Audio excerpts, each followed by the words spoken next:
Dear students, देखिए आज का जो हमारा लेक्चर है इसमें हम हमारा जो चैप्टर है रोटेशनल मोशन उसे कंटिन्यू करेंगे, ठीक है।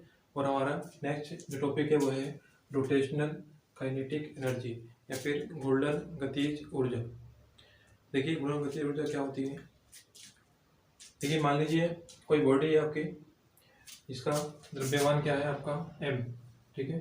Mass of this body is m, इस बॉडी का द्रव्यमान m है, ठीक।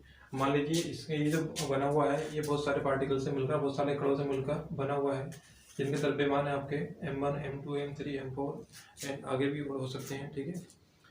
मतलब बहुत सारे कणों से मिलकर बना है, ठीक। अच्छा, अब ये जो है, ये जो आपका पिंड है ये इस एक्सिस के अबाउट रोटेट कर रहा है लगातार, ये इसे अबाउट कोणीय गति से घूम रहा है, ठीक। तो जब घूम रहा है मतलब क्या है, ये गति कर रहा है, ठीक है। और देखिए जब कोई पिंड आपका लीनियरली मोशन करता है, लीनियर मोशन करता है या फिर रेखीय गति करता है, ठीक है। जब रेखीय गति करता है कोई पिंड, तो उसकी जो काइनेटिक एनर्जी होती है या फिर जो गतिज ऊर्जा होती है वो क्या होती है आपकी, kinetic energy is equal to कितनी होती है, हाफ mv², ठीक है। ये फॉर्मूला होता है आपको काइनेटिक एनर्जी का, जब कौन सी गति कर रही होती है आपकी बॉडी, लीनियर मोशन कर रही होती है, ठीक। बट यहाँ पे जो हम पढ़ रहे हैं वो आपकी जो बॉडी है वो क्या कर रही है, रोटेशनल मोशन या घूर्णन गति कर रही है, ठीक है। मतलब गतिज ऊर्जा तो अब भी होगी क्योंकि जब गति कर रही है तो उसमें ऊर्जा जरूर होगी, वो कौन सी ऊर्जा होगी, वो भी गतिज ऊर्जा होगी, बट कंडीशन क्या है कि वो रोटेशन कर रही है, ठीक। तो ये वाला फॉर्मूला किस कंडीशन में, रेखीय गति में है। इसमें के काइनेटिक एनर्जी बराबर क्या है, हाफ mv², m क्या है यहाँ पे, m यहाँ पे मास है बॉडी का, ठीक है। और b क्या है आपका, b है आपका लीनियर वेलोसिटी या फिर रेखीय गति है, ठीक। चलिए अब हम निकालते हैं कि अगर आपकी बॉडी रोटेशन कर रही है तब उसकी काइनेटिक एनर्जी कितनी होगी। देखिए आपने एक फॉर्मूला पढ़ा है, क्या होता है, वी नो दैट कि आपका v बराबर क्या होता है, r ओमेगा होता है, ठीक है। v बराबर क्या होता है, r ओमेगा। यानी अगर आपकी बॉडी घूर्णन गति कर रही होती है, वो किस वेग से कर रही है, वो मान लीजिए ओमेगा, उसका जो एंगुलर वेलोसिटी है, जो एंगुलर वेलोसिटी है उसका वो कितना है, ओमेगा है, ठीक है। तब रिलेशन क्या मिलता है आपको, v बराबर r ओमेगा मिलता है। अब देखिए अगर हम इस वाले पार्टिकल के लिए, इस वाले कण के लिए अगर हम काइनेटिक एनर्जी निकालें तो वो कितना हो जाएगा, वो हो जाएगा आपका काइनेटिक एनर्जी, या फिर इसे ऐसे लिख दीजिए k1, ठीक है। k1 बराबर कितना हो जाएगा आपका, हो जाएगा हाफ m1 और आपका r1, सॉरी m1 और आपका क्या हो जाएगा, v1² हो जाएगा, ठीक है। अब देखिए अगर हम v1 निकालें तो क्या हो जाएगा, v1 बराबर क्या हो जाएगा, r1 ओमेगा। तो यहाँ पे k1 बराबर कितनी हो जाएगी, हाफ m1 r1 और ओमेगा²। ये फाइनली कह सकते हैं क्या, हाफ m1 r1² और ओमेगा², ठीक है। वैसे ही अगर हम निकालें k2, ठीक है, दूसरे पार्टिकल के निकालें तो कितना हो जाएगा, हाफ m2 r2² और ओमेगा²। k3 निकालेंगे तो कितना हो जाएगा, हाफ m3 r3² और ओमेगा²। एंड k4 बराबर कितना हो जाएगा आपका, m4 r4² और ओमेगा²।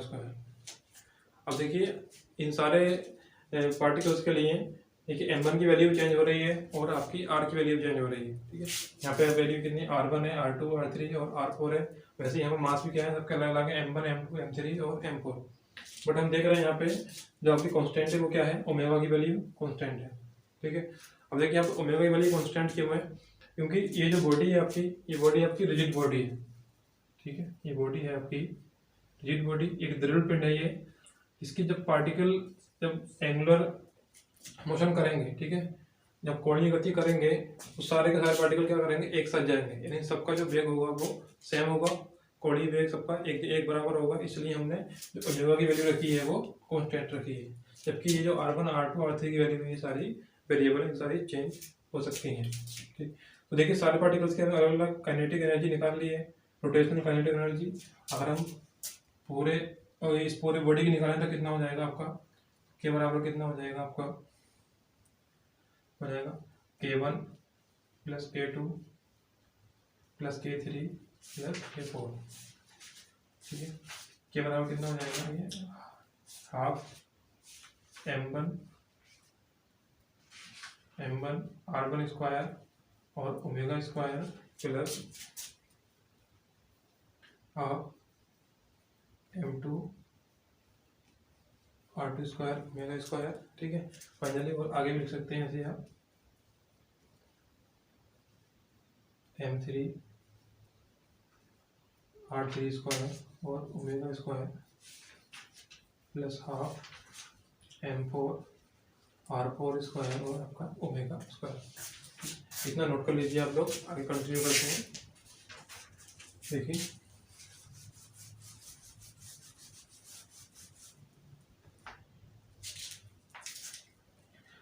के बराबर आपका हाफ, अब ओमेगा सब में कॉमन है, सब में एक ओमेगा ही है, तो ये ओमेगा क्या हो जाएगा आपका बाहर आ जाएगा, यानी ये कॉमन आ गया। तो यहाँ पे क्या बचेगा आपका m1 r1 स्क्वायर, यहाँ क्या बचेगा आपका m2 r2 square plus m3 r3 square और m4 r4 स्क्वायर। क्लियर। अब देखिए आपकी जो आई की वैल्यू क्या होती है, आई बराबर क्या होता है आपका m r स्क्वायर होता है, ये हम पहले ही पढ़ चुके हैं। जब मैंने आपको मोमेंट ऑफ इनर्शिया पढ़ाया था तब मैंने बताया था कि ये फॉर्मूला आपका किस तरह से आता है, ठीक है। तो अगर हम बात करें इस वाले कण की बात करें तो कितना हो जाएगा, ये I1 बराबर m1 r1 स्क्वायर। सिमिलरली इसके लिए करें तो कितना हो जाएगा m2 r2 स्क्वायर, थर्ड वाले के लिए तो m3 r3 स्क्वायर और फोर्थ वाले के लिए आपको m4 r4 स्क्वायर हो जाएगा। ये सारे के सारे क्या है, अलग अलग पार्टिकल्स के मूवमेंट ऑफ इनर्शिया बन रहे हैं। तो फाइनली हम लिख सकते हैं के बराबर कितना होता है I ओमेगा स्क्वायर, और ये हो जाएगा आपका I1 या I2 हो जाएगा प्लस I3 और I4, ठीक। इस तरह पार्टिकल होंगे आपका, तो आगे और आप ऐड करते जाएंगे इसी तरह से। देन के बराबर कितना हो जाएगा हाफ ओमेगा स्क्वायर।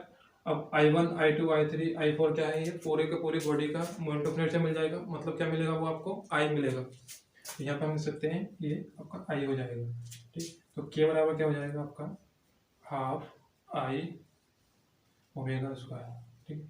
तो ये जो फार्मूला मिला है आपको, ये फार्मूला मिला है रोटेशनल काइनेटिक एनर्जी का, ठीक। रोटेशनल काइनेटिक एनर्जी बराबर क्या होता है आपका हाफ I ओमेगा स्क्वायर। अब देखिए ऐसी कंडीशन बन रही है आपकी कि आपका जो आपका बॉडी है वो रोटेशनल मोशन के साथ साथ लीनियर मोशन भी कर रहा है, ठीक है। यानी कोणीय गति के साथ साथ क्या कर रहा है वो आपका रेखीय गति भी कर रहा है। तो फाइनली जो काइनेटिक एनर्जी हो जाएगी वो क्या हो जाएगी आपकी, हो जाएगी half mv square plus half I omega square, ठीक। अगर दोनों गतियाँ कर रहा है, ठीक है, कोणीय गति और आपका रेखीय गति दोनों कर रहा है, तब काइनेटिक एनर्जी ये हो जाएगी। और अगर सिर्फ आपका जो पिंड है वो सिर्फ रेखीय गति कर रहा है, तब काइनेटिक एनर्जी की वैल्यू कितनी हो जाती है, वो ये वाली हो जाती है। और जब सिर्फ कोणीय गति कर रहा है, कोई भी रेखीय गति नहीं है उसमें, तब कितनी हो जाती है, ये I ओमेगा स्क्वायर, ठीक है। तो ये था आपका topic rotational kinetic energy. I hope आप लोगों को क्लियर हो गया हो। चलिए बाकी नेक्स्ट लेक्चर में मिलेंगे।